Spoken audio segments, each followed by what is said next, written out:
I consider myself a writer, or maybe I want to be a writer.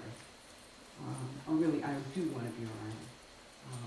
In fact, I write every single day. I journal. I write about my life. I write about my work. I write about my insanity.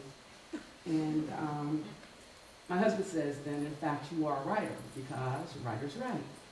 However, I think I'm just a fake writer, because in my world, when I become a real writer, I'll get up every single morning and I'll go to a beautiful, sunlit, yellow-walled room, and I'll sit in a nice comfy chair, in a wonderful desk, and I'll write short stories that will morph into long, intricate novels that will sell, make me $1 million, and then I'll be a writer. But in the meantime, folks, I work every single day in the poorest neighborhoods in this country. From St. Louis to LA, from Miami to San Francisco, I work in the poorest places you can imagine. And I go just like this. Some of them are clothes horse.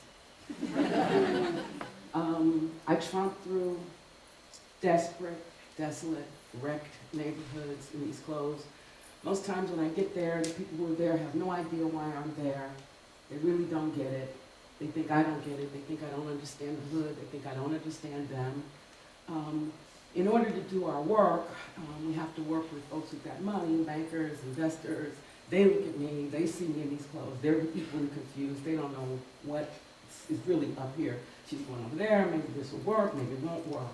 But at the end of the day, what we try to do, what I have to do, is to convince both of them to behave differently in these poor neighborhoods. I have to convince them to behave differently.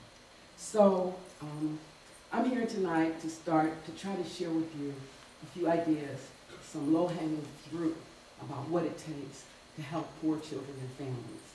Yes, I said it, poor children and families. You know, we've got all kind of euphemisms in the United States now for poor children and families, you know. Disadvantaged and distressed and challenged and the good old catch-all, low income. But at the end of the day, this is what I want you to know. When nobody in your house works, when you and your children and the children that you had, that they had, don't go to school, or maybe they go to school, or sometimes they go to school, when the middle of the month comes and there is no money and there is no food, you are poor. And despite all of that angst, the angst of broken neighborhoods and broken schools and hungry children and crime-ridden communities, I am here to tell you that there is stuff you can do, real stuff that you can do starting tomorrow that will make a difference. I can tell you that from years of experience, from seeing communities where folks live in houses with no doors. In San Francisco, everybody loves San Francisco. You know, they have houses where people live with no doors. That's where I go. First, mentor an adult. Everybody wants to mentor kids.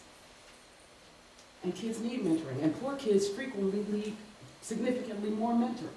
They need that deep hug and that deep love of mentorship, because the adult caregivers in their lives are frequently so consumed with the basics, food and clothing and shelter and sobriety, enough to do food and clothing and shelter every day, that those kids really do need mentorship. And so does that adult. So does that adult caregiver. That adult caregiver needs to know that there is another adult, without judgment, who will help them, will stand with them, will cheerlead for them, will coach them, will put their shoulder to the wheel with them to make a difference, to make it possible for them to take care of that kid. Mentoring adults is not fun. Adults already know what they want to do.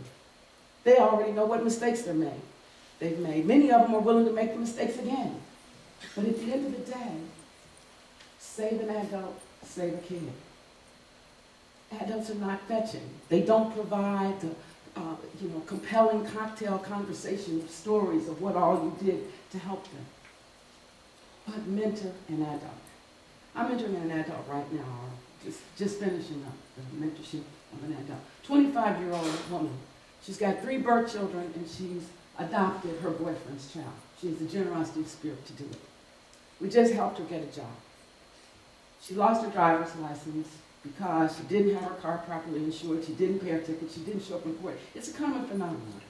You see a lot of folks riding bicycles in poor communities, you know why? Because they can't keep a driver's license. It is a poor community phenomenon. By the time she came to me, she had 8 charges in the last jurisdiction holding her driver's license. They had a warrant for her arrest. Her fines were $3,000, and she was completely burned out on hope. You ever seen a woman with 4 children who didn't need a vehicle in St. Louis? She's like, what am I going to do? I'll never get this paid off. Yes, we helped her get back and forth to court a few times, but that's not really what happened. That's not really what helped her. I mentored her. I convinced her that if you just make a payment every single month, you will get this paid down, and you will be able to get your driver's license. I talked to her. I coached her. You read my mind, Sylvester. I cajoled her into believing she could do it. And guess what? 6 months in, no warrants, $300 left to pay. It happened. Mentor and adult. Number 2. Create opportunities for people to work. You know, it's amazing to me, and I guess I should not be amazed because that's what TEDx folks do, that you linked all these things together, because I'm the 3rd or 4th person up here. I've been so nervous I lost track, but there's been lots of talk about creating opportunities for people to work as part of the transformation of where they live. I'm just talking to you about creating opportunities to work. Poor people need the opportunity to make money doing decent, respectful stuff. Now, I'm not asking you to run out tomorrow and gather up all the poor people and start going and doing things that are contrary to the social and legal systems that have to be put in place. I'm a lawyer, I'm not trying to go there. I am, however, telling you that you can put all of those social and legal systems in place once you make the decision to create opportunities for people to work. You'll say to me, Sandy, how do you do that? Well, do you work at a large corporation? Do you all ever think about the possibility of rolling several things together to turn them into another job that somebody else can do? Or conversely, do you think about breaking several jobs apart into something that's simpler and easier that an entry-level employee could do? Do you think about job sharing and job coaching? Where do you post your job opportunities when you have those flexible opportunities? When you have those flexible things that could happen? You say those for your neighbors and your church members. You don't post those up in the hood where poor people can do them. I'm just asking you to think about opportunities, to creating opportunities for people to work. I can tell you, I know firsthand and see every day what is the impact of people having the opportunity to work. Think about this. We are, if we're not sitting square in, we're right adjacent to zip code 63106. I don't know exactly where it cuts off, but I know right behind us is 63106. In that zip code, the median income is $16,000 a year. Now, that's bad. But just what's even worse is over 35% of the families that live in that zip code, the annual income is $10,000 a year or less. That's serious poor, folks. We are sitting in the heart of serious poverty. And all I'm asking is create the opportunities for these families to make an additional $5,000 a year. That's $5 a week, $420 a month? Really? But that's an increase of 1/3 in their household income. Tell me, what happens if I upped your income by 1/3? Well, whatever it is, I can promise you it will be 2 or 3 times that impact in a poor household. Downtrodden caregiver, adult caregiver, will turn into a hopeful family leader for that additional $5,000 when they can put food on the table based on the work that they did. Okay, again, you say, Sandy, how do you do it? Does your company do volunteer events where everybody feels good, gets a t-shirt and goes to a community and starts to clean up? Don't do it. Pay the residents to do it.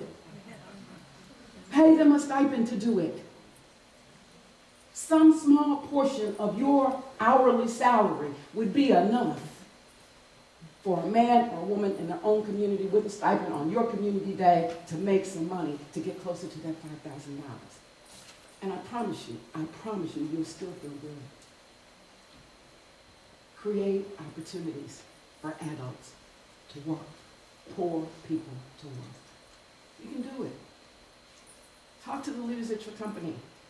If you're sitting here and you own a company, think about it. I have one more piece of low-hanging fruit that I want you to just reach up and grab and go. And one observation. The third piece of low-hanging fruit is this. Create beauty in poor communities. Beauty is the foundation of hope. Hope is essential to action, to nudge people along, to change. In fact, that is exactly why I'm here. Petrified. I've given hundreds of speeches, and I've been like a mad woman. I thought my husband was going to just put me out of the house. I've been like crazy. So nervous about doing this. Because what I really hope to do, what I really want to do, is to help you to be hopeful about what you can do personally to improve life for poor children and families. Create beauty. Go in. Any professional or civil organization that you belong to. Take the idea, carry the idea. To clean up and beautify. Get the teens in the community to paint all of the public trash cans. Now, of course, there has to be a stipend attached to that because that's another opportunity for creating work. Look, I grew up poor. I grew up in the West End before y'all started calling it Central West End. My daddy never made more than $100 a week on one job. His fine dual degrees from Washington University was beyond anything he could have ever imagined. And never made more than $100 a week on one job, which is why he worked 2 or 3, and that's why I know so much about the importance of work. He was a domestic. We had the most beautiful yard. My father worked in those fine homes and those fine neighborhoods, and he took flower clippings, and he took snippings, and he took discarded bushes and whatnot, and he brought them home, and our yard was beautiful. To this day, I love to garden. Anybody who knows me knows I love my flowers more than I like people sometimes. You know, I loved it then, but what I know now is that that beauty helped me. It pushed me along. It took some of the sting of the poverty away. Create beauty in poor communities. Join the shoulder, your shoulder to the shoulder of residents in their community and make them beautiful. Finally, here is my observation. Now, it's not low-hanging fruit. In fact, it's more like a deeply rooted tree, but I offer it as the solution to all that I'm talking about tonight, and that is how we move past poverty, how we every day get up and try to do something that lessens the impact of poverty in the lives of poor children and families. And that is this. Let us decide that we will have in St. Louis a state-of-the-art, excellent, bar none the best public education system in America.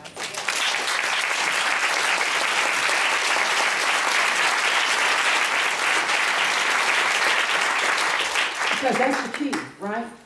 No fancy suits, no education. I wouldn't be here like this and talking to you all, and if I was, you wouldn't halfway want to listen to me. We know it. We know it in the morning, we know it in the afternoon, we know it in the night, we know it all day, every day. That education is the key to the eradication of poverty.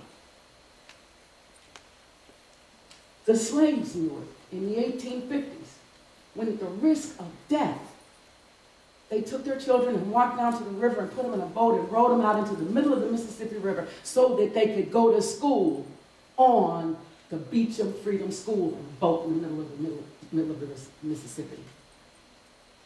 We know know what to do here. We built that magnificent arch. We refurbished this gorgeous library.